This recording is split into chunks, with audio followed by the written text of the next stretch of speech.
Cak Plompong matur nuwun sampeyan lenggase, nek ana kopi dianu, nek ora ana ya nasibmu. Cak Dil, sebelum Mas Imam akan membawakan lagu terusnya Mas Plompong supaya kita nanti kita seluas-luasnya lah kita mewacana pada malam hari ini. Tolong pointersnya dari Cak Dil. Bismillahirrahmanirrahim. Assalamualaikum warahmatullahi wabarakatuh. Saya akan nanti meneruskan apa yang tadi sudah dirintis oleh Cak Nun ya, bicara tentang Madani tadi ya, Madaniyah. Tapi sebelumnya saya sangat di luar dugaan, alhamdulillah bisa hadir di UII ini. Yang dulu teman-teman saya itu ratingnya Pak Mahfud. Saya malah ingin satu contoh yang sangat jelas tentang yang tadi bank. Tadi kan bank konvensional dan bank syariah. Ya. Nah, salah satu problem kita di Indonesia sebenarnya adalah kaitannya dengan bank ini. Bank ini pertanyaan utamanya bukan konvensional atau syariah. Bank itu sendiri akarnya di mana? Akarnya bukan di Indonesia. Bank itu akarnya adalah di Roma. Dia dulu dari bangku ya. Salah satu definisi bank itu adalah bangku yang disediakan oleh para rentenir di depan gereja. Jadi pada hari Minggu mereka keluar dari gereja, mereka disambut oleh para pedagang uang itu di bangku-bangku, kan gitu. Nah, tapi kemudian dilakukan regulasi, pengaturan. Maka bank itu adalah pengaturan dari rentenir versi orang Eropa, kan gitu. Nah, pertanyaannya ketika kemudian itu dibawa ke Indonesia, sampai hari ini yang namanya urusan keuangan masyarakat itu tidak teratasi. Jadi problem rentenir, problem orang kekurangan modal, problem orang tidak bisa itu sejak zaman saya ingat bukunya Profesor Sumitro Jayadikusumo, dia meneliti tahun 35, itu kondisinya sama seperti sekarang. Orang desa tidak bisa dapat kredit bank, itu sama. Tahun 1935 sampai sekarang sama, kan gitu. Nah, lantas bank selama ini yang sudah di Indonesia yang sudah begitu besar itu, apa pekerjaannya, kan gitu. Karena ternyata mereka hanya mampu menyentuh kira-kira ya mungkin sekarang 30% lah dari aktivitas masyarakat ya. Dengan sudut pandang bank bahwa masyarakat ini tidak bankable, kan gitu. Padahal pertanyaannya sebenarnya tadi itulah. Terus sing gak bankable ini kapan bankable? Wong sejak tahun 35 persoalannya tidak bankable. Nah, dikaitkan dengan yang namanya Madani tadi, apa yang dilakukan Rasulullah ketika hijrah ke Madinah? Yang dilakukan langsung adalah melakukan regulasi-regulasi. Dengan semangat dasar tadi yang Piagam Madinah. Piagam Madinah itu apa yang ada? Ayo dirungokne kabeh. Apa yang ada, apa yang real, kemudian disepakati batas-batas bersama. Dibikin batas-batas bersama, tujuan-tujuan disepakati. Jadi bersama-sama. Ya, jadi dan akhirnya terjadi yang namanya Piagam Madinah itu. Piagam Madinah itu suatu undang-undang yang luar biasa yang dilahirkan oleh masyarakat Madinah dipimpin oleh Rasulullah, kan gitu. Artinya apa? Jadi langkah pertama adalah bikin tadi itu bukan langkah pertama. Salah satu produk dari Rasulullah dalam 2 tahun pertama ya hijrah ke Madinah adalah lahirnya yang namanya Piagam Madinah. Piagam Madinah itu apa? Itu adalah undang-undang partisipatoris yang melibatkan setiap stakeholder, kan gitu. Nah, di kita situasi ini absen sejak Indonesia merdeka tahun 45, bahkan sebelumnya, bahkan sejak zaman itu sampai sekarang, sekian banyak hal tidak bisa diatur, kan gitu. Dan masih juga kalaupun sudah dibikin aturan bobol terus, kan gitu. Terbukti sampai hari ini saya sampai hari ini masih mendengar orang mengeluh tentang rentenir. Kemarin saya diminta teman-teman dari Tuban, Cak kalau bisa kita bikin lembaga keuangan untuk mengangkat ini supaya orang tidak terjebak rentenir, kan gitu. Nah, pertanyaan dasarnya adalah kok jek pancet ae situasinya. Terus apa yang dilakukan oleh negara selama ini, kan gitu. Negara di sini bukan hanya pemerintah, negara di sini adalah semua. Jadi mulai dari semua ininya, jadi pesantren itu bagian dari negara, institusi keagamaan, tokoh-tokoh itu bagian dari negara, bukan hanya pemerintah. Nah, itu semua absen ya, tidak terjadi suatu proses madani. Tema madani kalau nggak salah mulai diluncurkan Cak Nur sekitar tahun 75 ya. Ada tema madani kan gitu. Sampai sekarang orang bikin madani opo jadi diguyu karo Gus Dur madani, wadan-wadanan kan gitu. Jadi kita pakai bicara madani tapi tidak mengimplementasikan semangat madaniyah ya, semangat madaniyah yang sangat jelas yang sudah dicontohkan oleh Rasulullah. Nah, sampai hari ini terbukti bahwa apa? Terbukti bahwa sekian banyak hal tidak mampu kita melakukan regulasi. Saya melihat yang sangat sederhana.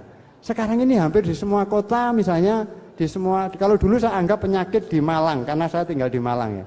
Penyakit wong Malang itu nek kate kemantenan nutup jalan kan gitu. Nutup jalan. Loh, ini tidak mampu diregulasi. Sehingga yang terjadi setiap hari orang lewat marah, mangkel. Hak untuk menutup jalan itu nggak jelas siapa. Jadi itu aja nggak ada aturan. Kemudian katanya dengan kehidupan ekonomi pertanian, yang namanya penyewaan tanah, gadai tanah, itu sejak puluhan tahun yang lalu sudah berlangsung di setiap tempat. Tidak ada yang melakukan regulasi. Pertanyaannya terus lho endi negara iki kan gitu. Kok semuanya liar seperti itu? Perkembangan apa saja di dalam kehidupan real masyarakat kita itu tidak mampu diregulasi. Regulasi aturan-aturan itu kalau ada DPRD bikin perda itu mesti hal-hal yang sebenarnya tidak begitu pokok, ujung-ujungnya retribusi palingan gitu.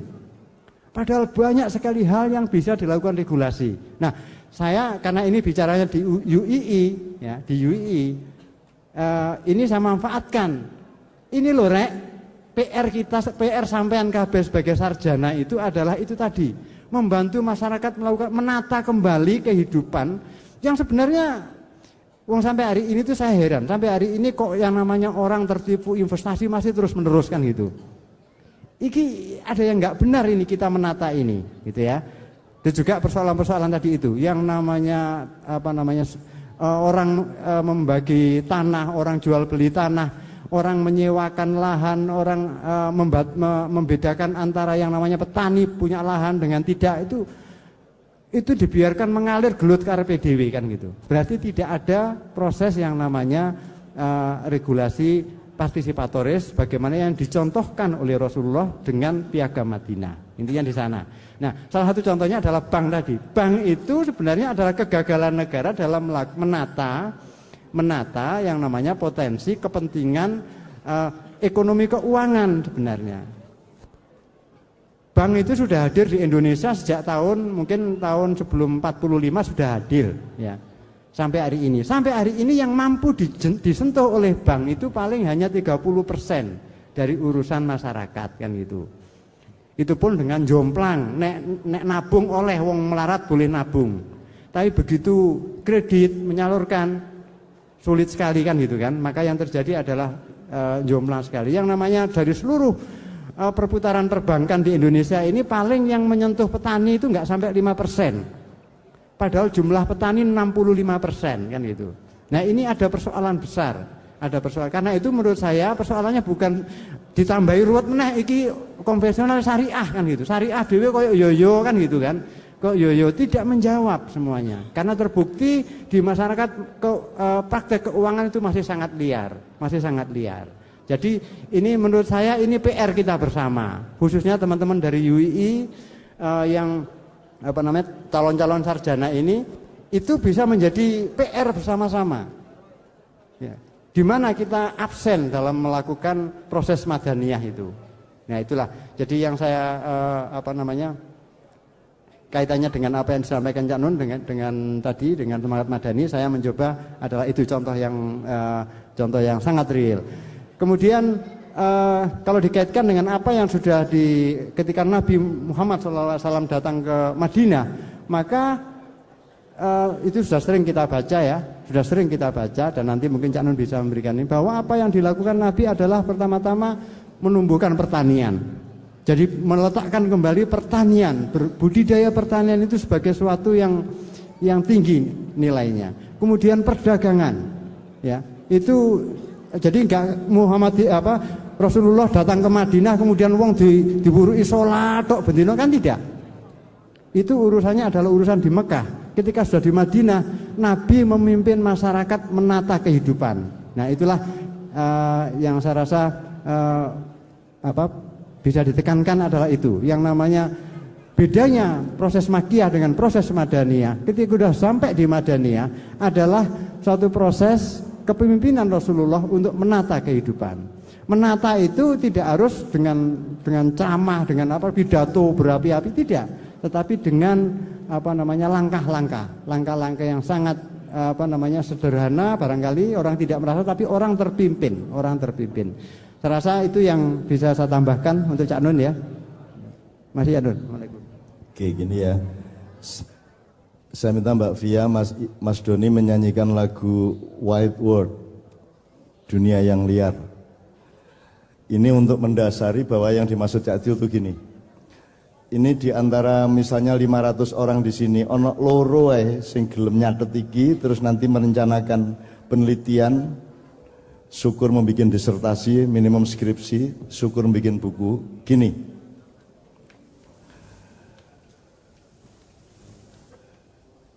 Anda ini sekarang pakai istilah aja Pak, X dan Y gitu ya. Anda ini sekarang hidup di dalam aturan atau regulasi pasar Yahudi. Dah, itu istilah toh. Terus nanti ada pasar Madaniyah, ada pasar Madani. Jadi yang disebut pasar tidak hanya urusan jual beli. Anda disuruh bikin negara itu sebenarnya juga dalam rangka mempermudah pasar internasional mereka. Jadi mohon ada teman-teman yang suatu hari meneliti, pertanyakan kembali ini negara ini benar apa enggak? Sing disebut negara, enggak usah ngomong republik dulu. Negara itu menurut Anda bagaimana? Wis negara tok wis. Kalau Cak Dil bilang bank itu sendiri, nanti dulu syariat atau tidak nanti dulu. Bank itu sendiri menurut Anda benar apa tidak? Coba kita lacak, ya dicatat tok. Nomor 3, uang. Uang ini sendiri sebenarnya menolong Anda apa dalam jangka panjang menghancurkan Anda? Bedakan dengan dinar zaman dulu. Coba, jadi tolong pertanyakan kembali secara mengakar negara, bank, uang, pasar bebas. Kenapa Anda tidak merasa heran? Di satu pihak kita dibikinin negara, di lain pihak negara dilanggar oleh pasar bebas. Lho nek anjane pasar bebas lapo ono negara. Nek anjane ono negara ojo pasar bebas. Gunanya negara adalah melindungi rakyatnya supaya dia tidak terkena predator-predator pasar bebas, kan gitu. Jadi ternyata memang kita ini sedang ditipu secara sangat fundamental. Jadi negara itu sendiri, demokrasi, pluralisme, bank, uang itu sendiri. Coba Anda mempelajari bank benar, Anda nanti akan melihat bahwa itu mengerikan sekali yang namanya bank itu. Tapi kita tidak usah detail di sini, Cak Dil. Yang penting ada nggak di antara Anda yang mau mempelajari ini benar-benar? Waduh, ini jane wis kene wis kadung kelelep gak karu-karuan wis. Tapi kalau ada 1-2 di antara Anda yang mau mempelajari itu benar-benar, saya ini tidak pernah setuju sama NKRI aslinya. Tapi kan aku api aten. Saya mau, tidak apa-apa, meskipun saya tidak setuju. Anda pikir saya setuju sama Pilpres? Tidak setuju saya. Sinau angel-angel, gawe makyan sampai esok, belajar logika, belajar akal sehat, katanya diketuai arek kayak ngono iku lho, sapa arek iku? Sapa dapurmu lho, sapa? Tahu lah apa kon? Kating aku sapa kon? Loh, tapi kan aku gak oleh ngono ya wis gak apa-apa kene. Cuman aku gak terima kon ngapusi rakyatku entek-entekan kayak ngene iki. Sampai rakyatku tidak ngerti bedanya topeng sama wajah. Sampai rakyatku tidak mengerti bedanya gula dan sakarin. Sampai rakyatku tidak mengerti bedanya fakta dengan takhayul. Kan begitu sekarang ini. Jadi kalau ada yang pelajari alhamdulillah, kalau tidak ada tidak masalah. Memang hidup itu ya mengkoyong ngene iki, menungso ya mengkoyong ngene iki. Gitu loh, tidak ada masalah. Kalau ada di antara Anda yang mau pelajari itu alhamdulillah. Satu contoh sebelum whiteboard, Rasulullah itu tidak pernah mau beli sesuatu di pasar Yahudi di Madinah. Karena tidak setuju sama prinsip ekonominya, tidak setuju sama pola transaksinya, tidak setuju sama ideologi mengenai alat bayarnya, dan lain sebagainya. Maka Rasulullah bikin di seberang jalan pasar Madinah, Pak. Dengan segala prinsipnya yang sangat berbeda dengan pasar Yahudi tadi. Sebelum saya terusin Rasulullah, Anda ingat tahu Hitler? Hitler itu temennya Yahudi apa musuhnya Yahudi? Jadi Hitler itu dulu ikut antri di bangku tadi, Til. Karena dia miskin, dia aslinya orang Austria.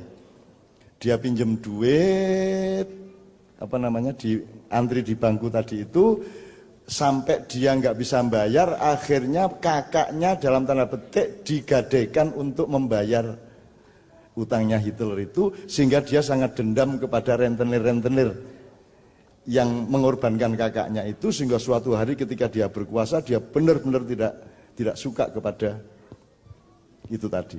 Dan itu yang membuat dia tidak kejam kepada siapa-siapa, dia hanya kejam kepada satu itu toh. Itu Hitler. Seandainya Hitler menang, cara berpikir Anda berbeda. Saya tidak mengatakan saya setuju Hitler. Saya tidak mengatakan bahwa saya pro Hitler. Jerman pun sampai hari ini tidak berani terang-terangan sampai hari ini. Tapi semua cara berpikir Anda adalah cara berpikir sekutu. Dan Anda nanti mendukung presiden yang adalah budaknya sekutu. Yang akan menghancurkan Anda, yang akan menghancurkan bangsa Indonesia, dan akan mempermudah SDA di kabupaten-kabupaten itu akan dihabisin secara legal, karena aturannya akan dirubah terus. Tuh, teman-teman sekalian, mudah-mudahan suatu hari kita bisa belajar benar negara itu apa, kerajaan itu apa, Commonwealth itu apa, perdikan itu apa, persemakmuran itu apa, khilafah itu apa. Yang paling dahsyat adalah Madaniyah, karena di zaman Madinah tidak ada pemerintahan, Pak. Siapa pemerintahannya? Di Madinah. Tidak ada. Jadi di zaman Rasulullah yang disebut Madani itu nggak ada khalifah, nggak ada presiden, nggak ada raja, nggak ada. Yang ada adalah perjanjian horizontal antar warga. Jadi sampai ada 47 pasal itu karena banyak kasus-kasus sehingga setiap orang bikin perjanjian. Dan Rasulullah tidak pernah, Muhammad tidak pernah menentukan, dia tidak ikut bikin undang-undang. Sehebat-hebat undang-undang di dunia sekarang itu bikinan orang pinter, bukan bikinan rakyat, betul enggak? Apakah undang-undang di Amerika bikinan rakyat Amerika? Bukan. Itulah keunggulan Piagam Madinah, karena dia dibikin langsung oleh warga. Kira-kira Indonesia copy paste kita, ya toh, kopas kita. Dan sampai hari ini belum kita dandanin. Kabinet saja niru kita. Dan hampir tidak ada ahli tata hukum Indonesia yang mengerti kabinet Mojopahit, mengerti kabinet Demak, tidak ngerti bentuk kenegaraan Mojopahit itu apa, bentuk kenegaraan Kalingga itu apa, bentuk kenegaraan Demak itu apa, Mataram apa, mereka nggak ngerti bedanya. Nah terus kamu itu siapa? Kita ini ayam disuruh jadi bebek, kan begitu kan?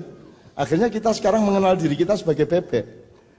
Dan tidak mungkin ada bebek yang bisa berkuasa karena dia selalu bebek, kan begitu.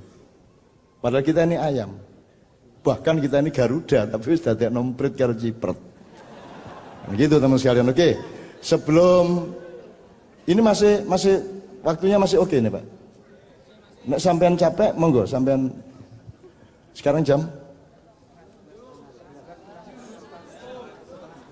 10:30.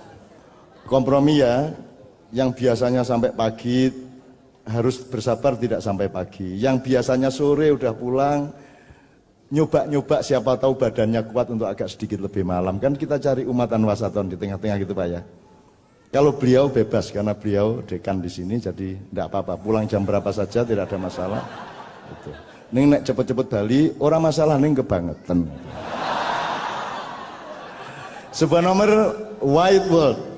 Ini dulu dipentaskan Kiai Kanjeng dengan penyanyinya dan pengarangnya yaitu Cat Stevens atau Yusuf Islam. ketika kita ngombyongi tsunami Aceh, dan ketika Kiai Kanjeng pentas di beberapa tempat di London 2 kali ya, di London 2 kali, kemudian tur ke negara-negara lain di Eropa pada waktu itu. Dan Cat Stevens 20 tahun tidak bikin lagu dan menganggap lagu itu bid'ah. Setelah ketemu Kiai Kanjeng dia bikin lagu lagi. Itu alhamdulillah. Jadi Kiai Kanjeng merusak kesucian Islamnya Yusuf Islam. Wis api-api orang nyanyi kok malah dipengaruhi nyanyi. Jadi Cat Stevens ceritanya nonton Kiai Kanjeng di SWAS, di sebuah universitas terkemuka di sana. Kiai pentas, kita pentas, Cat Stevens datang.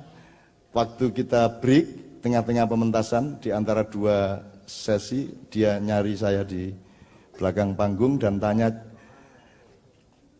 Mas MH, emang boleh ya dalam Islam main musik? Ngono. Takone ngono kuwi ning bahasa Inggris. Ning ora tak omongke bahasa Inggris kok ndak kowe ora paham gitu. Ya. Terus saya bilang, "Loh, sampean tadi kesini naik apa?" Maksudnya kata sampean dari rumah ke sini tadi naik apa? Oh, saya naik kendaraan sendiri. Oh, enggak naik sepur, enggak bis, enggak, pakai kendaraan sendiri. Oke. Nah, musik itu juga cuman kendaraan kok. Musik itu sama dengan lampu ini kan. Kendaraan dari gelap ke terang kan gitu. Ini mikrofon, sound system ini kendaraan dari enggak kerungu ke kerungu kan gitu kan, sederhana toh? Gitu.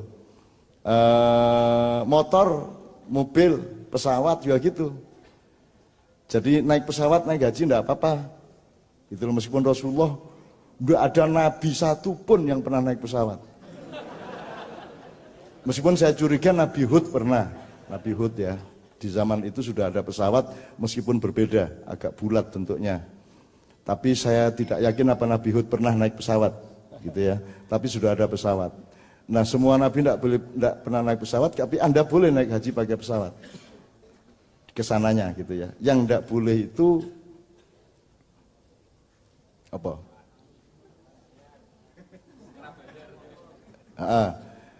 Pesawat dipiloti oleh orang bukan Islam, boleh juga, tidak ada masalah. Sama dengan Anda jadi satpam di gereja, boleh enggak? Apa njur kue dicatat, oh kue kok Katolik, oh kula mung satpam. Lha nek ngono bersikap.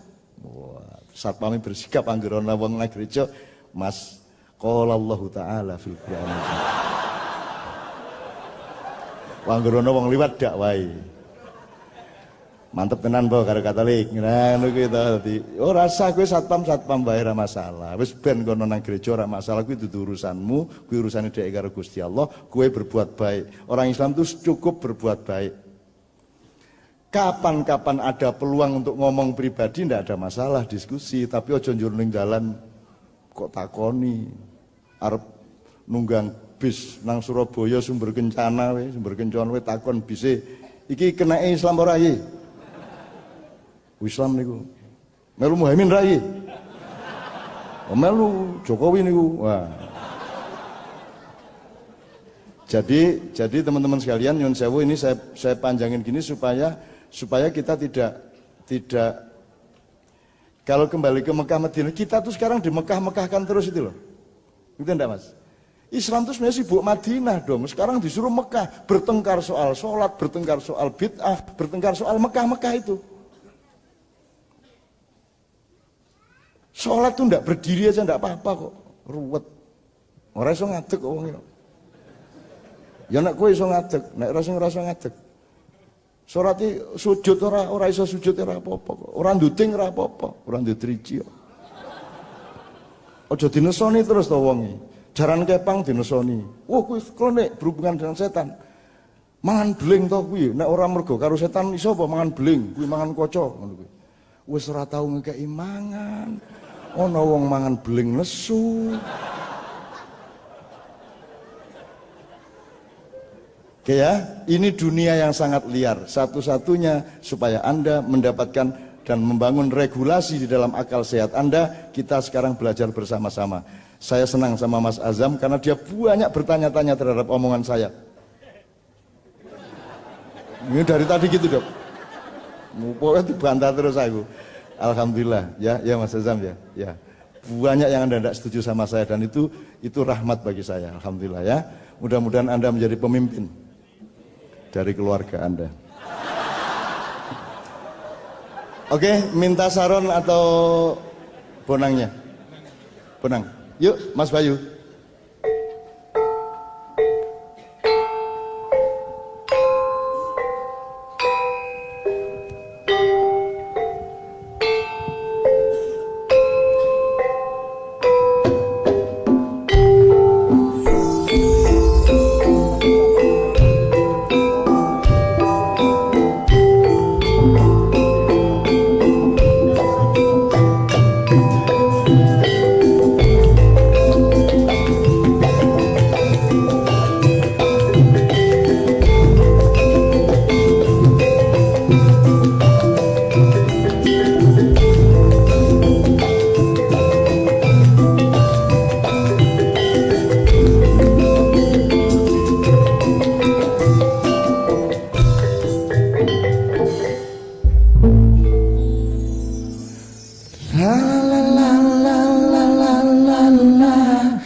Now that I lost everything to you, so you wanna start something new, and it's breaking my heart you're leaving. Baby, I'm grieving, but if you wanna leave, take good care.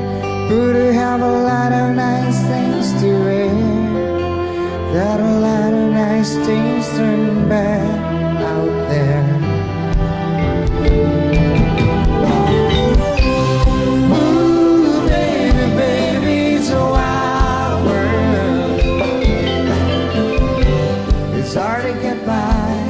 Just upon a smile. Ooh, baby, baby, it's a wild world. Always remember you like a child, girl. Yo, I've seen a lot of what the world can do, and it's breaking my heart in two. 'Cause I never wanna see you sad, girl. Don't be a bad girl, but if you wanna leave, take good care. Hope you make a lot of nice girls out there. Just remember there's a lot of it everywhere. Ooh, baby, baby, it's a wild world. It's hard to get by just upon a smile. Ooh, baby, baby, it's a wild world. I always remember you like a child, girl.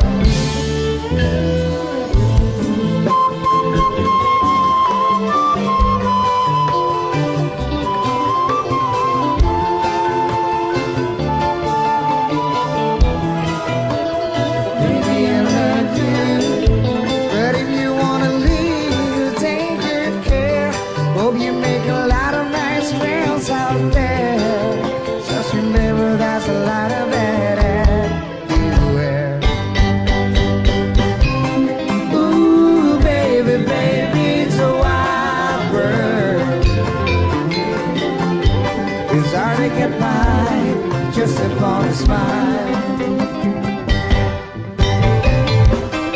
Ooh, baby, baby, it's a wild world. I always remember you like a child, girl. Now that I lost everything to you, so you wanna start something new. It's breaking my heart, you're leaving. Baby, I'm grieving,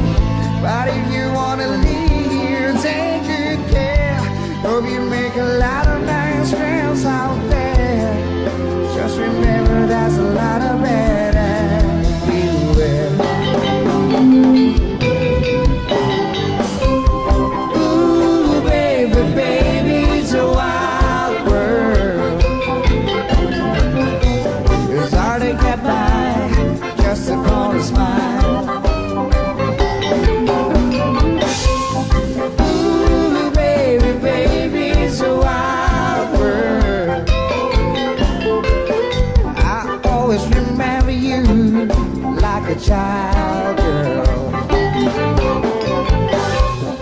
Ooh, baby, baby's a wild world. It's hard to get by just to fall to smile. Yeah, yeah, yeah. Ooh, baby, baby's a wild world. And I always remember you like a child girl.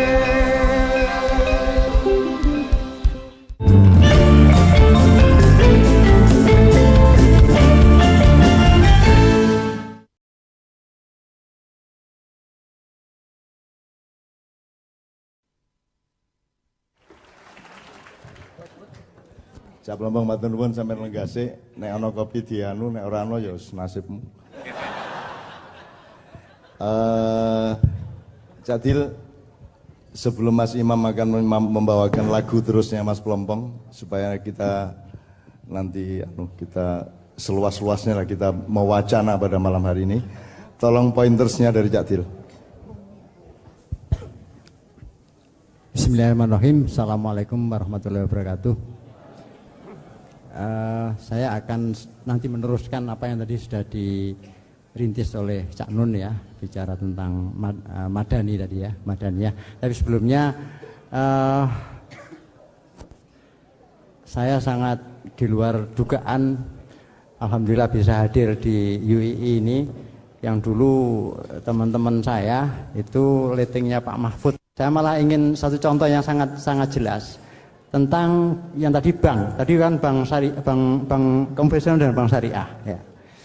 Nah, salah satu problem kita di Indonesia sebenarnya adalah kaitannya dengan bank ini. Bank ini pertanyaan utamanya bukan konvensional atau syariah. Bank itu sendiri akarnya di mana? Akarnya bukan di Indonesia. Bank itu akarnya adalah di Roma. Dia dulu dari bangku ya. Salah satu definisi bank itu adalah bangku yang disediakan oleh para rentenir di depan gereja. Jadi pada hari Minggu mereka keluar dari gereja, mereka disambut oleh para pedagang uang itu di bangku-bangku, kan gitu. Nah, tapi kemudian dilakukan regulasi, pengaturan. Maka bank itu adalah pengaturan dari rentenir versi orang Eropa, kan gitu.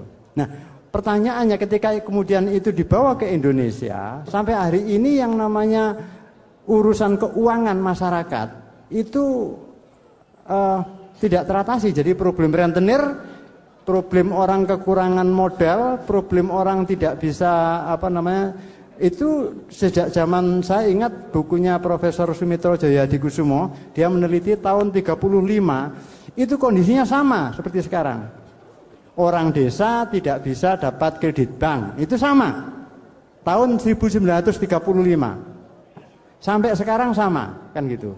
Nah, lantas bank selama ini yang sudah di Indonesia yang sudah begitu besar itu apa pekerjaannya, kan gitu.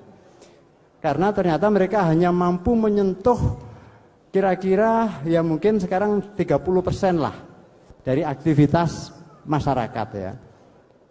Dengan sudut pandang bank bahwa masyarakat ini tidak bankable, kan gitu. Padahal pertanyaannya sebenarnya tadi itulah. Terus sing gak bankable ini kapan bankable? Wong sejak tahun 35 persoalannya tidak bankable.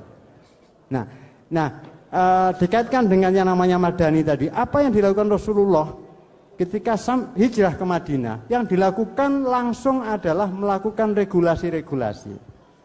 Dengan semangat dasar tadi yang Piagam Madinah. Piagam Madinah itu apa yang ada? Ayo dirungokne kabeh. Apa yang ada, apa yang real, kemudian disepakati batas-batas bersama. Dibikin batas-batas bersama, tujuan-tujuan disepakati. Jadi bersama-sama. Ya, jadi dan akhirnya terjadi yang namanya Piagam Madinah itu. Piagam Madinah itu suatu undang-undang yang luar biasa yang dilahirkan oleh masyarakat Madinah dipimpin oleh Rasulullah, kan gitu.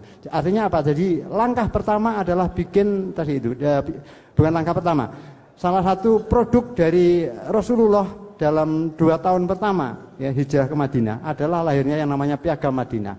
Piagam Madinah itu apa? Itu adalah undang-undang partisipatoris yang melibatkan setiap stakeholder, kan gitu.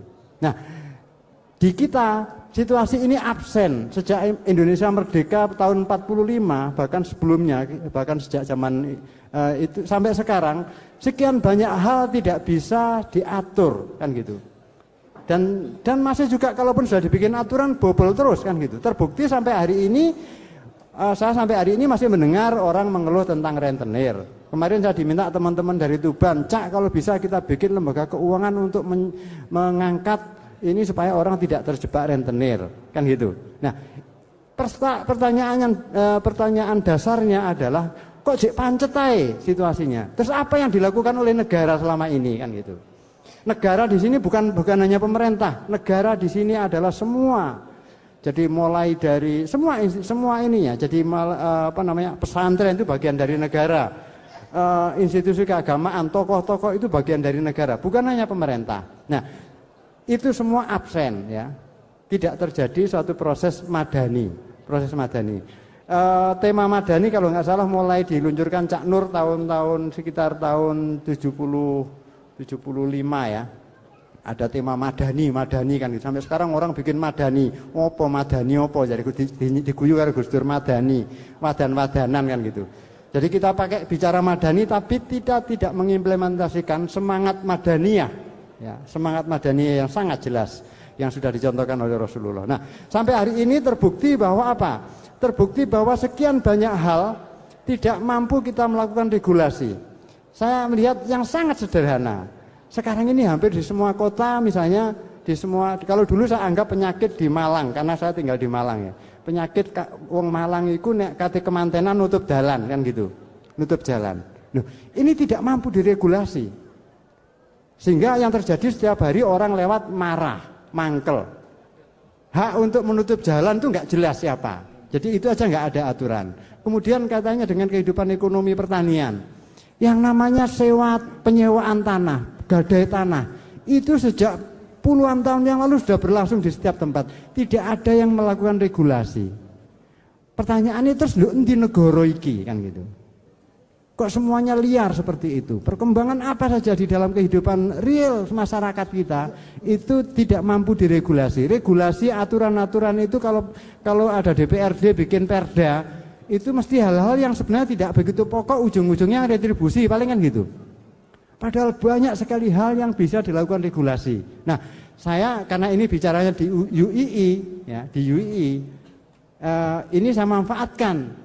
Ini loh rek, PR sampean kabeh sebagai sarjana itu adalah itu tadi, membantu masyarakat menata kembali kehidupan yang sebenarnya.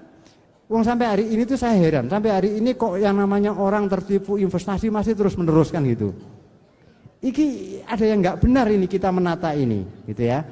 Dan juga persoalan-persoalan tadi itu, yang namanya orang membagi tanah, orang jual beli tanah, orang menyewakan lahan, orang membedakan antara yang namanya petani punya lahan dengan tidak itu dibiarkan mengalir gelut karepe dhewe kan gitu. Berarti tidak ada proses yang namanya regulasi partisipatoris bagaimana yang dicontohkan oleh Rasulullah dengan Piagam Madinah. Intinya di sana. Nah, salah satu contohnya adalah bank tadi. Bank itu sebenarnya adalah kegagalan negara dalam menata yang namanya potensi kepentingan ekonomi keuangan sebenarnya. Bank itu sudah hadir di Indonesia sejak mungkin tahun sebelum 45 sudah hadir ya. Sampai hari ini yang mampu disentuh oleh bank itu paling hanya 30% dari urusan masyarakat kan gitu. Itu pun dengan jomplang, nek nabung oleh wong melarat boleh nabung. Tapi begitu kredit menyalurkan sulit sekali kan gitu kan. Maka yang terjadi adalah jomplang sekali. Yang namanya dari seluruh perputaran perbankan di Indonesia ini paling yang menyentuh petani itu enggak sampai 5%. Padahal jumlah petani 65% kan gitu. Nah, ini ada persoalan besar. Karena itu menurut saya persoalannya bukan ditambahi ruwet meneh iki konvensional syariah kan gitu. Syariah dhewe koyo yoyo kan gitu kan. Kok yoyo tidak menjawab semuanya. Karena terbukti di masyarakat praktek keuangan itu masih sangat liar. Jadi ini menurut saya ini PR kita bersama, khususnya teman-teman dari UII yang calon-calon sarjana ini itu bisa menjadi PR bersama-sama.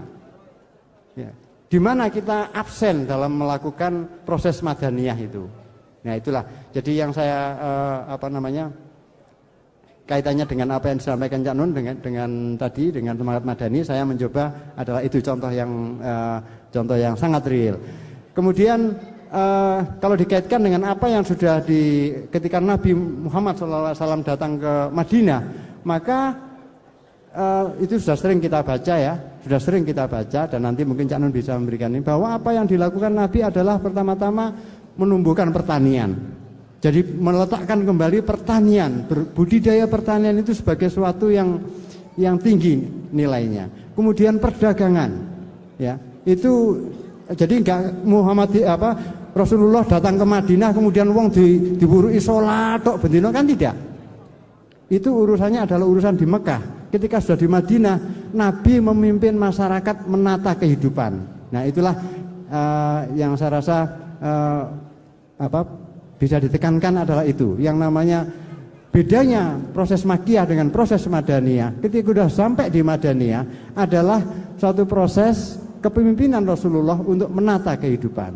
Menata itu tidak harus dengan ceramah, dengan pidato berapi-api, tidak, tetapi dengan langkah-langkah yang sangat sederhana, barangkali orang tidak merasa, tapi orang terpimpin. Saya rasa itu yang bisa saya tambahkan untuk Cak Nun ya. Masih ya Nun. Oke, gini ya. Saya minta Mbak Via, Mas Doni menyanyikan lagu Wide World, Dunia yang Liar. Ini untuk mendasari bahwa yang dimaksud Cak Tio itu gini. Ini di antara misalnya 500 orang di sini, ono loro sing gelem nyatet iki, terus nanti merencanakan penelitian, syukur membuat disertasi, minimum skripsi, syukur membuat buku. Gini,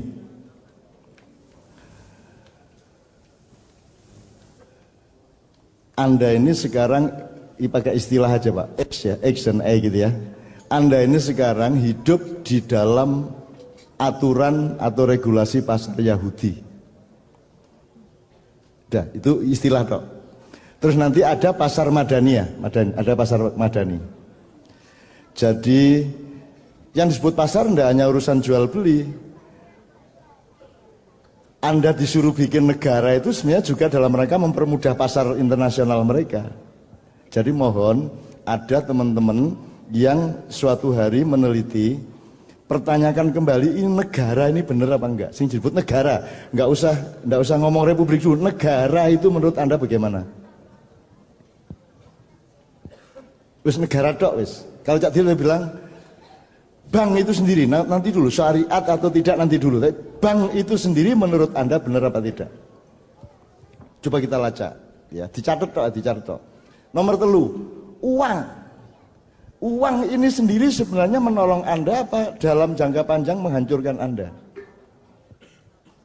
Bedakan dengan dinar zaman dulu. Coba, jadi tolong pertanyakan kembali secara mengakar negara, bank, uang, pasar bebas.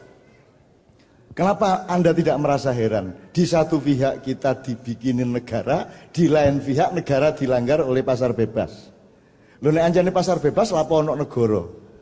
Nek anjane ono negara ojo pasar bebas. Gunanya negara adalah melindungi rakyatnya supaya dia tidak terkena predator-predator pasar bebas, kan gitu. Jadi ternyata memang kita ini sedang ditipu secara sangat fundamental. Jadi negara itu sendiri, demokrasi, pluralisme, bank, uang itu sendiri. Coba Anda mempelajari bank benar, Anda nanti akan melihat bahwa itu mengerikan sekali yang namanya bank itu. Tapi kita tidak usah detail di sini, Cak Dil. Yang penting ada nggak di antara Anda yang mau mempelajari ini benar-benar? Waduh, ini jane wis kene wis kadung kelelep gak karu-karuan wis. Tapi kalau ada 1-2 di antara Anda yang mau mempelajari itu benar-benar, saya ini tidak pernah setuju sama NKRI aslinya. Tapi kan aku api aten. Saya mau, tidak apa-apa, meskipun saya tidak setuju. Anda pikir saya setuju sama Pilpres? Tidak setuju saya. Sinau angel-angel. gawe makian sampai esuk belajar logika, belajar akal sehat kate diketuai arek kaya ngono iku lho. Sapa arek iku? Sapa dapurmu lho sapa? Tahu lah apa kon? Kating aku iki sapa kon? Loh tapi kan aku gak oleh ngono ya. Ya wis gak apa-apa kene. Cuman aku gak terima kon ngapusi rakyatku entek-entekan kaya ngene iki. Sampai rakyatku tidak ngerti bedanya topeng sama wajah. Sampai rakyatku tidak mengerti bedanya gula dan sakarin. Sampai rakyatku tidak mengerti bedanya fakta dengan takhayul. Kan begitu sekarang ini. Jadi kalau ada yang pelajari alhamdulillah, kalau tidak ada, tidak masalah. Memang hidup itu ya mengkoyo ngene iki, menungso ya mengkoyo ngene iki. Gitu loh, tidak ada masalah. Kalau ada di antara Anda yang mau pelajari itu alhamdulillah. Satu contoh sebelum whiteboard, Rasulullah itu tidak pernah mau beli sesuatu di pasar Yahudi di Madinah. Karena tidak setuju sama prinsip ekonominya, tidak setuju sama pola transaksinya, tidak setuju sama ideologi mengenai alat bayarnya, dan lain sebagainya. Maka Rasulullah bikin di seberang jalan pasar Madinah, Pak. Dengan segala prinsipnya yang sangat berbeda dengan pasar Yahudi tadi. Sebelum saya terusin Rasulullah, Anda ingat tahu Hitler? Hitler itu temennya Yahudi apa musuhnya Yahudi? Jadi Hitler itu dulu ikut antri di bangku tadi, Til. Karena dia miskin, dia aslinya orang Austria. Dia pinjem duit, di antri di bangku tadi itu, sampai dia nggak bisa bayar, akhirnya kakaknya dalam tanda petik digadaikan untuk membayar utangnya Hitler itu, sehingga dia sangat dendam kepada rentenir-rentenir yang mengorbankan kakaknya itu, sehingga suatu hari ketika dia berkuasa, dia benar-benar tidak suka kepada itu tadi. Dan itu yang membuat dia tidak kejam kepada siapa-siapa, dia hanya kejam kepada satu itu toh. Itu Hitler. Seandainya Hitler menang, cara berpikir Anda berbeda. Saya tidak mengatakan saya setuju Hitler. Saya tidak mengatakan bahwa saya pro Hitler. Jerman pun sampai hari ini tidak berani terang-terangan sampai hari ini. Tapi semua cara berpikir Anda adalah cara berpikir sekutu. Dan Anda nanti mendukung presiden yang adalah budaknya sekutu. Yang akan menghancurkan Anda, yang akan menghancurkan bangsa Indonesia, dan akan mempermudah SDA di kabupaten-kabupaten itu akan dihabisin secara legal, karena aturannya akan dirubah terus. Tuh, teman-teman sekalian, mudah-mudahan suatu hari kita bisa belajar benar negara itu apa, kerajaan itu apa, Commonwealth itu apa, perdikan itu apa, persemakmuran itu apa, khilafah itu apa. Yang paling dahsyat adalah Madaniyah, karena di zaman Madinah tidak ada pemerintahan, Pak. Siapa pemerintahannya? Di Madinah tidak ada. Jadi di zaman Rasulullah yang disebut Madani itu nggak ada khalifah, nggak ada presiden, nggak ada raja, nggak ada. Yang ada adalah perjanjian horizontal antar warga. Jadi sampai ada 47 pasal itu karena banyak kasus-kasus sehingga setiap orang bikin perjanjian. Dan Rasulullah tidak pernah, Muhammad tidak pernah menentukan, dia tidak ikut bikin undang-undang. Sehebat-hebat undang-undang di dunia sekarang itu bikinan orang pinter, bukan bikinan rakyat, betul enggak? Apakah undang-undang di Amerika bikinan rakyat Amerika? Bukan. Itulah keunggulan Piagam Madinah, karena dia dibikin langsung oleh warga. Kira-kira Indonesia copy paste kita, ya toh, kopas kita. Dan sampai hari ini belum kita dandanin. Kabinet saja niru kita. Dan hampir tidak ada ahli tata hukum Indonesia yang mengerti kabinet Mojopahit, mengerti kabinet Demak, tidak ngerti bentuk kenegaraan Mojopahit itu apa, bentuk kenegaraan Kalingga itu apa, bentuk kenegaraan Demak itu apa, Mataram apa, mereka nggak ngerti bedanya. Nah terus kamu itu siapa? Kita ini ayam disuruh jadi bebek, kan begitu kan? Akhirnya kita sekarang mengenal diri kita sebagai bebek. Dan tidak mungkin ada bebek yang bisa berkuasa karena dia selalu bebek, kan begitu. Padahal kita ini ayam. Bahkan kita ini Garuda, tapi sudah tidak nomprit karo cipret. Begitu teman sekalian. Oke, sebelum Ini masih waktunya masih oke nih Pak. Nek sampean capek, monggo sampean. Sekarang jam 10:30. Kompromi ya, yang biasanya sampai pagi harus bersabar tidak sampai pagi. Yang biasanya sore udah pulang, nyoba-nyoba siapa tahu badannya kuat untuk agak sedikit lebih malam. Kan kita cari umatan wasaton di tengah-tengah gitu Pak ya. Kalau beliau bebas karena beliau dekan di sini, jadi tidak apa-apa. Pulang jam berapa saja tidak ada masalah. Gitu. Ning nek cepet-cepet bali, orang masalah ning kebangetan. Sebuah nomor White World. Ini dulu dipentaskan Kiai Kanjeng dengan penyanyinya dan pengarangnya yaitu Cat Stevens atau Yusuf Islam. Ketika kita ngombyongi tsunami Aceh dan ketika Kiai Kanjeng pentas di beberapa tempat di London 2 kali ya, di London 2 kali, kemudian tur ke negara-negara lain di Eropa pada waktu itu, dan Cat Stevens 20 tahun tidak bikin lagu dan menganggap lagu itu bid'ah. Setelah ketemu Kiai Kanjeng dia bikin lagu lagi. Itu alhamdulillah. Jadi Kiai Kanjeng merusak kesucian Islamnya Yusuf Islam. Wis apik-apik orang nyanyi kok malah dipengaruhi nyanyi. Jadi Cat Stevens ceritanya nonton Kiai Kanjeng di SWAS, di sebuah universitas terkemuka di sana. Kiai pentas, kita pentas, Cat Stevens datang. Waktu kita break tengah-tengah pementasan di antara 2 sesi, dia nyari saya di belakang panggung dan tanya, Mas MH, emang boleh ya dalam Islam main musik? Ngono. Takone ngono kuwi ning bahasa Inggris. Ning ora tak omongke bahasa Inggris kok ndak kowe ora paham gitu. Ya. Terus saya bilang, loh sampean tadi kesini naik apa? Maksudnya kata sampean dari rumah ke sini tadi naik apa? Oh saya naik kendaraan sendiri. Oh enggak naik sepur, enggak bis, enggak, pakai kendaraan sendiri. Oke. Nah musik itu juga cuman kendaraan kok. Musik itu sama dengan lampu ini kan. Kendaraan dari gelap ke terangan gitu. Ini mikrofon, sound system ini kendaraan dari enggak kerungu ke kerungu kan gitu kan, sederhana toh? Gitu. Motor, mobil, pesawat juga gitu. Jadi naik pesawat, naik haji enggak apa-apa. Itu meskipun Rasulullah enggak ada nabi satu pun yang pernah naik pesawat. Meskipun saya curiga Nabi Hud pernah, Nabi Hud ya. Di zaman itu sudah ada pesawat meskipun berbeda, agak bulat bentuknya.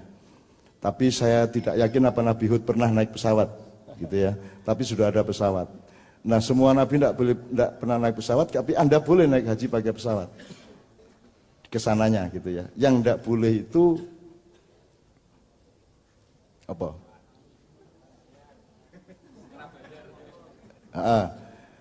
Pesawat dipiloti oleh orang bukan Islam, boleh juga, tidak ada masalah. Sama dengan Anda jadi satpam di gereja, boleh enggak? Apa njur kue dicatat, oh kue kok Katolik, oh kula mung satpam. Lah nek ngono bersikap. Wah, satpame bersikap anggere ana wong nang gereja, Mas, qala Allah taala fil Qur'an. Anggere ana wong liwat dak wae. Mantep tenan po karo Katolik. Nah ngono kuwi to dadi ora usah kowe satpam wae ora masalah. Wis ben kono nang gereja ora masalah, kuwi dudu urusanmu, kuwi urusane dhek karo Gusti Allah, kowe berbuat baik. Orang Islam itu cukup berbuat baik. Kapan-kapan ada peluang untuk ngomong pribadi ndak ada masalah, diskusi, tapi aja njur ning dalan kok takoni arep nunggang bis nang Surabaya Sumber Kencana we takon bise iki kenake Islam ora iki? Islam niku. Melu Muhammad ra iki? Oh melu Jokowi niku. Wah. Jadi teman-teman sekalian nyun sewu ini saya panjangin gini supaya kita tidak kalau kembali ke Mekah Madinah, kita tuh sekarang di Mekah-Mekahkan terus itu loh. Gitu enggak Mas? Islam tuh sebenarnya sibuk Madinah dong. Sekarang disuruh Mekah, bertengkar soal sholat, bertengkar soal bid'ah, bertengkar soal Mekah-Mekah itu. Sholat tuh ndak berdiri aja ndak apa-apa kok, ruwet. Ora iso ngadeg kok wong. Ya nek kowe iso ngadeg, nek ora iso ngadeg. Surati sujud ora iso sujud ora apa-apa kok. Ora nduting ora apa-apa, ora ndriji kok. Aja dinesoni terus to wonge. Jaran kepang dinesoni. Wah kuwi klonek berhubungan dengan setan. Mangan beling to kuwi, nek ora mergo karo setan iso apa mangan beling, kuwi mangan kaca ngono kuwi. Wis ora tau ngekeki mangan. Ana wong mangan beling nesu. Oke ya, ini dunia yang sangat liar. Satu-satunya supaya Anda mendapatkan dan membangun regulasi di dalam akal sehat Anda, kita sekarang belajar bersama-sama. Saya senang sama Mas Azam karena dia banyak bertanya-tanya terhadap omongan saya. Ini dari tadi gitu dok. Pokoknya dibantah terus aku. Alhamdulillah, ya Mas Azam ya. Banyak yang Anda tidak setuju sama saya dan itu rahmat bagi saya. Alhamdulillah ya. Mudah-mudahan Anda menjadi pemimpin dari keluarga Anda. Oke, minta saron atau bonangnya? Bonang. Yuk, Mas Bayu.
Now that I lost everything to you, so you wanna start something new, and it's breaking my heart you're leaving. Baby, I'm grieving, but if you wanna leave, take good care. But I have a lot of nice things to wear, got a lot of nice things turn bad out there.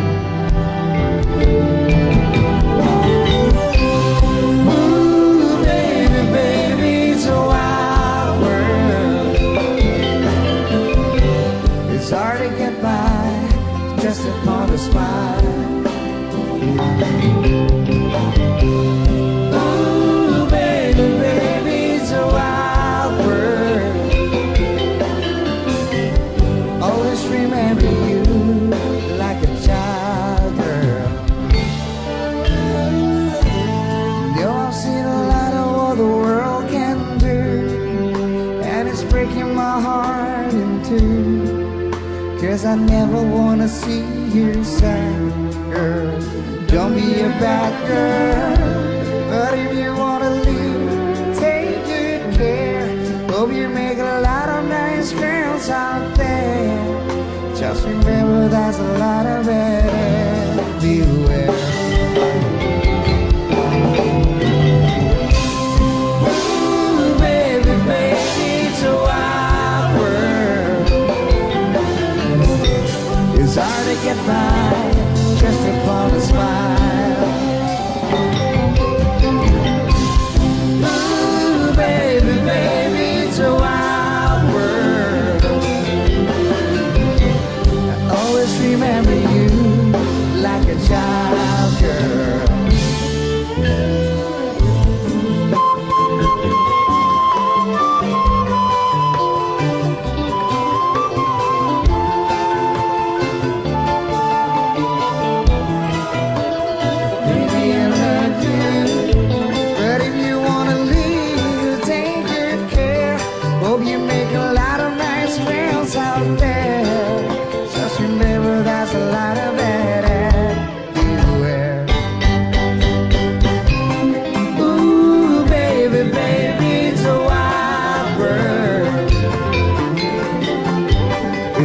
like goodbye, just upon a smile. Ooh, baby, baby, it's a wild world. I always remember you like a child girl. Now that I lost everything to you, so you wanna start something new, and it's breaking my heart you're leaving. Baby, I'm grieving.